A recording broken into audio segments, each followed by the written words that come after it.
Hey there, Flow State Jedis. Today I want to speak to you guys about out-of-body experience or astral projection.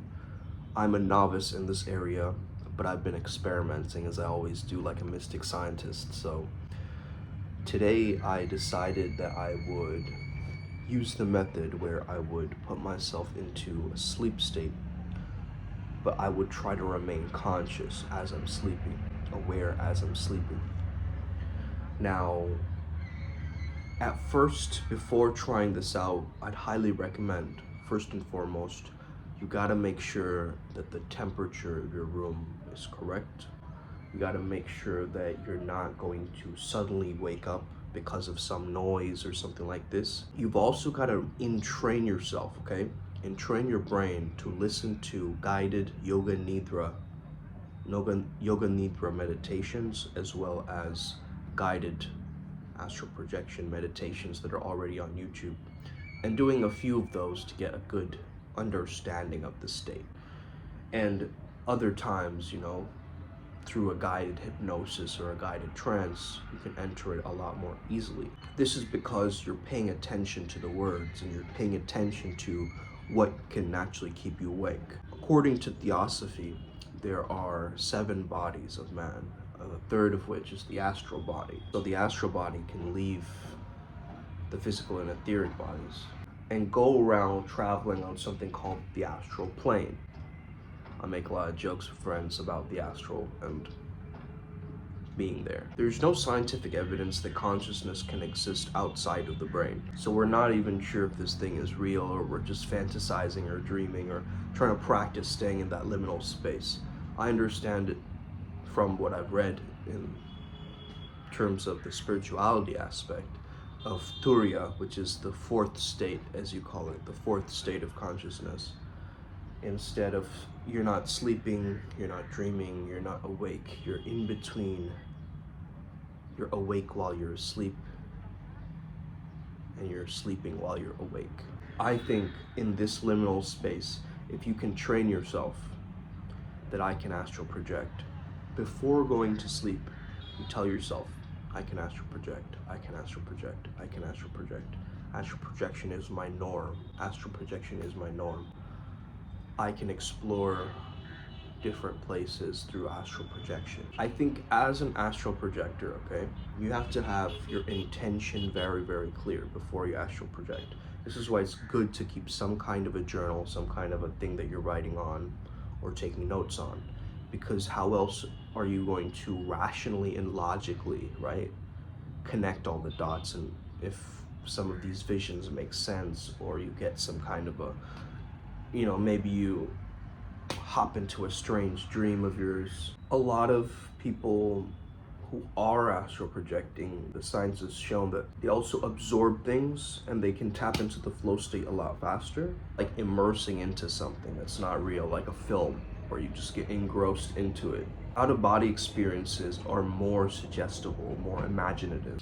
Let's not confuse this thing with seizures or migraines, which some people describe as this kind of vibratory, this kind of shaking of the body.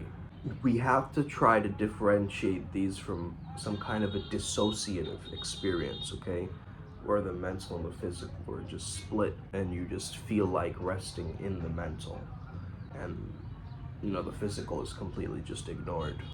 If astral travel was a true thing and the astral plane was maybe like this realm but different in a sense, that would be really cool. And that remote viewing, and that the CIA has been using remote viewing for a really long time. We know all these little details, but doing it ourselves sounds scary.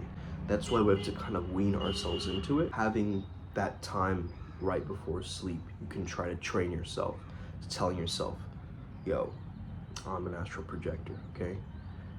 Start convincing yourself that it's possible, because your mind will always create what you tell it, okay? If you tell it that this is my goal, this is what I'm truly looking to do, it will find a path working for it. You gotta know what your purpose is. Are you trying to communicate with past lives? Are you trying to talk to aliens? Are you trying to, communicate with gods from other pantheons?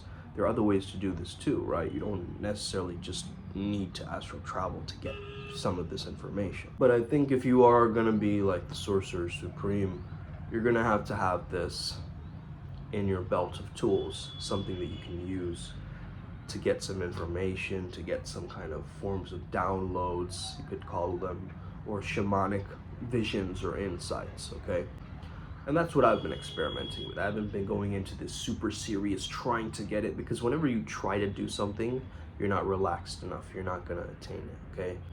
It's a general rule, so the mindset for astral travel is really important. You gotta have an open mind, okay? Completely open mind, no expectation, okay? Completely relaxed mind. The sense of allowing, like the sense of letting go and allowing and surrendering, and then having this experience guide you. I think before delving into astral projection is get really, really good at experiencing little out-of-body experiences and little ego deaths, right? In a sense, where maybe you reach it through meditation, or you reach it through many different states of mind, right? That feeling of there's something happening here. I remember once, and this is very different from like sleep paralysis and things like this, but I remember once when I was younger, and I felt my body going, phew. You know how there's lots of images online of like the astral body going like this? I once had a dissociative experience like that, where I started to raise up and I started to notice my body like on the bed as I was floating up, so I could look from that point of view. And it freaked me out, man. It freaked me out. I was like, nope, not doing this. This is way too intense. And I snapped out of it. Also remember, like, don't eat so much or drink too much or things like this.